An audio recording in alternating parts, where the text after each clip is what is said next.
TNPSC group 2 or group 4 exam prepare பண்ணிட்டு இருக்கீங்க அப்படின்னா கண்டிப்பாக இந்த ஒரு ஷார்ட்கட் தெரிஞ்சு வச்சுக்கோங்க. பிகாஸ் இது வந்து பார்த்துட்டிங்கன்னா எக்ஸாமில் தெரியாத கேள்விக்கு எப்படி அட்டென்ட் பண்ணுறது இந்த ஒரு ஷார்ட்கட் வச்சு அப்படிங்கிறது இந்த வீடியோ நம்ம பார்க்க போகிறோம். ஸோ வளவலன்னு பேசாமல் நம்ம டேரெக்டாக வீடியோக்குள்ளே போயிடலாம். பட் வீடியோக்குள்ளே போகிறதுக்கு முன்னால் நம்ம டிஎன்பிஎஸ்சி வந்து நடத்தக்கூடிய போட்டித் தேர்வுகளுக்கு எம்சிஏ ஷார்ட்கட்ஸ் பற்றி 3 பகுதிகள் இதுக்கு முன்னால் போட்டிருக்கோம். ஸோ இந்த 3 பகுதி நீங்கள் பார்க்கலைன்னு அப்படின்னா இதுக்கு முன்னால் இருக்கிற வீடியோஸ் நீங்கள் செக் பண்ணி பாருங்கள். ப்ரீவியஸ் வீடியோவில் இருக்கும், சரிங்களா?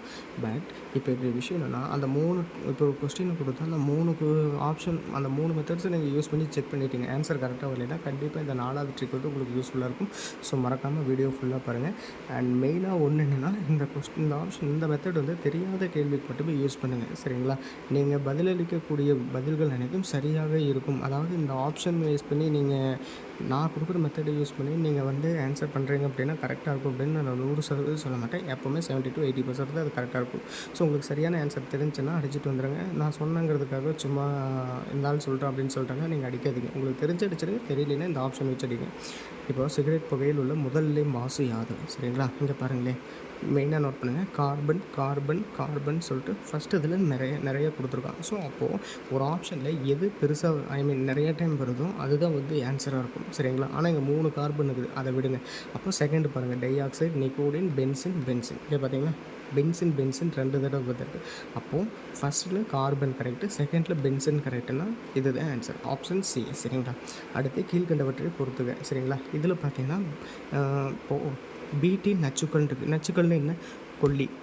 பூச்சிக்கொல்லி, சரிங்களா? இப்போ பிடி நச்சுக்கள் கொல்லி அப்படின்னா பூச்சிக்கொல்லி அப்படின்னா இந்த 2வது ஆப்ஷனுக்கு 2வது கொஸ்டினுக்கு 3வது ஆப்ஷன் வருதுன்னா ஆப்ஷனில் பாருங்கள் எங்கே இருக்குது, இதுதான் இருக்குது. ஸோ இப்போ 4, 3, 1, 2 இதுதான் ஆன்சர். பட் இதில் வந்து கண்டிப்பாக உங்களுக்கு ஒன்றுக்காச்சும் நீங்கள் ஆன்சர் தெரிஞ்சால் தான் இதை நீங்கள் அடிக்க முடியும், சரிங்களா?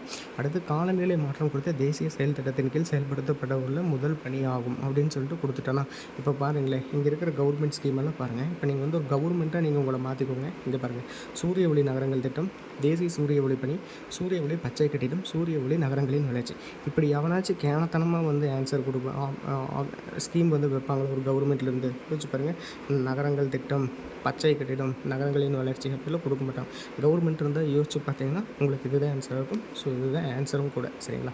அடுத்து பிஎம் கதிசக்தி என்பது பொருளாதார வளர்ச்சி மற்றும் நிலையான வளர்ச்சிக்கான மாற்று அணுகுமுறையாகும். இது டேஷில் கவனம் செலுத்துகிறது, சரிங்களா? இங்கே பார்த்தீங்களா, பொருளாதார வளர்ச்சின்னு கொடுத்துட்டேன். ஆனால் இங்கே சம்மந்தமே இல்லாமல் கல்வி, எஸ்ஹெச்ஜி, சுற்றுப்புற சூழ்நிலை அப்படின்னு சொல்லிட்டு கொடுத்துருவாங்க. இதில் என்ன ஆன்சராக இருக்கும்? பன்முக இணைவு. பிகாஸ் நீங்கள் இதையும் எடுத்துக்கலாம். எஸ்ஹெச்ஜின்னா மகளிர் சுய உதவி குழு, ப்ரோ இதுவும் தானே வரும் அப்படின்னு சொல்லி நினச்சிங்கன்னா இது வந்து எப்படி சொல்கிறது, சின்னது அவ்வளோதான், சரிங்களா? சின்ன லெவல் மைக்ரோ ஃபைனான்ஸ்னு சொல்லி வச்சுக்கலாம். ஆனால் பன்முக இணைவுங்கிறது மல்டிநேஷ்னல், அதாவது இன்டர்நேஷ்னல் லெவலுக்கு நீங்கள் போகும்போது தான் இந்தியா வந்து பொருளாதார வளர்ச்சி அப்படிங்கிறது நீங்கள் செக் பண்ணும்போது இந்த பன்முக இணைவு தான் ஆன்சர் வரும். அடுத்து நம்பிக்கை இணையம் தமிழ்நாடு அரசு திட்டம் கூறியது அப்படின்னு சொல்லிட்டு கேட்டிங்கன்னா இங்கே பாருங்கள், 3 ஆப்ஷன் வந்து தமிழில் கொடுத்துருக்கான். ஆனால் 1 மட்டும் இங்கிலீஷில் கொடுத்துருக்கான். ஏன் இது கொடுத்துருக்கான்? ஏன்னா இதையும் நம்ம தமிழில் கொடுத்தோம் அப்படின்னா நம்மக்கிட்ட கிரேஸ் மார்க் கேட்பாங்க அப்படின்னு சொல்லி தமிழ்நாடு அரசு வந்து இந்த பணியாளர் தேர்வாணையம் இங்கிலீஷில் கொடுத்துருக்காங்க. ஸோ மாநிலம் முழுவதும் பிளாக் செயின் கொள்கை கட்டமைப்பு. நல்லா நோட் பண்ணிக்கோங்க. 3 ஆப்ஷன் தமிழில் கொடுத்து ஏதாச்சும் ஒன்று மட்டும் இங்கிலீஷில் கொடுத்துருந்தாங்கன்னா அதுதான் உங்களுக்கு மேஜராக ஆன்சராக வரவும் சான்ஸ் இருக்குது, சரிங்களா? இது தெரியாத கொஸ்டினுக்கு மட்டும் தெரிஞ்ச கொஸ்டினாக இருந்தால் டக்குன்னு அடிச்சுட்டு வந்துடுங்க. நான் சொன்னேன்னு சொல்லி இதை அடிக்க வேணாம். அடுத்து இந்திய அரசின் பின்வரும் திட்டங்களில் துப்புரவு தொழிலாளர்களின் பாதுகாப்பையும் மதிப்பையும் உறுதி செய்வது எது? இங்கே பாருங்களேன், இங்கே மதிப்புன்னு கொடுத்துட்டேன். ஆக்சுவலி இது ஒரு ஸ்கீம், திட்டம் அப்படின்னு சொல்லியிருக்கேன். இப்போ மதிப்புன்னு அப்படின்னு என்ன? நம்ம ஒருத்தவங்களுக்கு ரெஸ்பெக்ட் பண்ணுறது. ரெஸ்பெக்ட்னா இதில் எது வரும்னு நினைக்கிறீங்க? ஸோ இது வந்து நல்லா யோசித்து பார்த்து தான் அடிக்கணும். அப்படி பார்த்தீங்கன்னா நமஸ்தே, வணக்கம் அப்படிங்கிற மாதிரி வரும். ஸோ இந்த ஸ்மைலு, அப்பர், வெஸ்ட்டு இதெல்லாம் வந்து சம்மந்தமே இல்லாமல் சும்மா கொடுத்துருக்காங்க. ஆனால் நமஸ்தேங்கிறது ஒரு ஸ்கீம் அப்படிங்கிறதுனால இதுதான் உங்களுக்கு ஆன்சராகவும் இருக்கும், சரிங்களா? அடுத்து கவரும் கழகமும் கையும் தருக்கி ஏற்று இவர் யார், இல்லாகி யார், இக்குறள் யாருக்கு அறிவுரை கூறுகிறது? நல்லா யோசிச்சுப்பாங்க. திருவள்ளுவர் மேக்ஸிமம் யாருக்கு வந்து திருக்குறள் அதிகமாக எழுதியிருப்பாங்க? மன்னர்கள் அப்படின்னா வேந்தர்கள். ஸோ ஆப்ஷன் வேந்தர்கள் தான் ஆன்சர். அடுத்து எந்த சட்டங்கள் சூழ்நிலை கருதி மாநில அரசுகளை மத்திய அரசு கட்டுப்படுத்தும் அதிகாரங்கள் கூறுகின்றன? இங்கே நல்லா நோட் பண்ணி பாருங்கள். இதில் சரத்து வந்து உங்களுக்கு மெயினாக தெரிஞ்சிருக்கணும். அப்படி உங்களுக்கு சரத்து வந்து தெரியல அப்படின்னா இதில் எது வந்து பெருசாக இருக்குதோ அதுதான் ஆன்சராக இருக்கும். ஸோ சரத்து 365, 256 மற்றும் 257, சரிங்களா?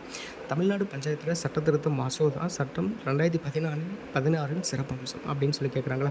இங்கே பாருங்களேன் 3 ஆப்ஷன் இருக்குது. சரிங்களா? 3 ஆப்ஷனில் எது வரும்னு நினைக்கிறீங்க? இங்கே பாருங்கள் பஞ்சாயத்துன்னு மென்ஷன் பண்ணியிருக்கானா? ஆனால் இது ஆன்சர் கிடையாது. நீங்கள் கேட்கலாம், ப்ரோ இங்கேயும் பஞ்சாயத்து இருக்குது, இங்கேயும் பஞ்சாயத்து தானே வரும் அப்படின்னு சொல்லி கேட்டிங்கன்னா அது வராது.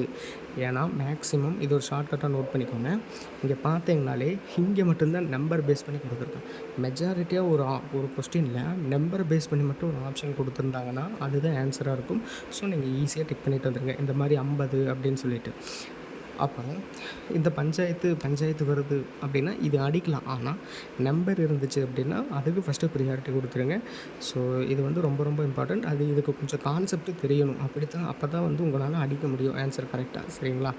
இப்போவும் சொல்கிறேங்க, மறுபடியும் சொல்கிறேன், இது தெரியாத கொஸ்டினுக்கு மட்டுமே. தெரிஞ்ச கொஸ்டினுக்கு நீங்கள் தெரிஞ்சதை அடிச்சுட்டு வந்துடுங்க. நான் சொன்னேன் அப்படிங்கிறதுக்காக இந்த தெரியாததை நீங்கள் தெரிஞ்சதை வந்து தப்பாக அடித்து மார்க்கு மைனஸ் பண்ணிக்க வேணாம். சரியா? அடுத்து இங்கே பாருங்கள், பின்வருவனவற்றை பொறுத்துக. இங்கே தோடர் தமிழ்நாடு அப்படின்னு சொல்லிட்டு ஒரு இனத்தை பற்றி பேஸ் பண்ணியிருக்கோம். அப்போ தோடர் தமிழ்நாடு அப்படின்னா காரோ அசாம். சரிங்களா? அப்போ கணக்குப்படி பாருங்கள், காரோ அசாம் தோடார் தமிழ்நாடு 1 3 கரெக்டாக இருக்கா?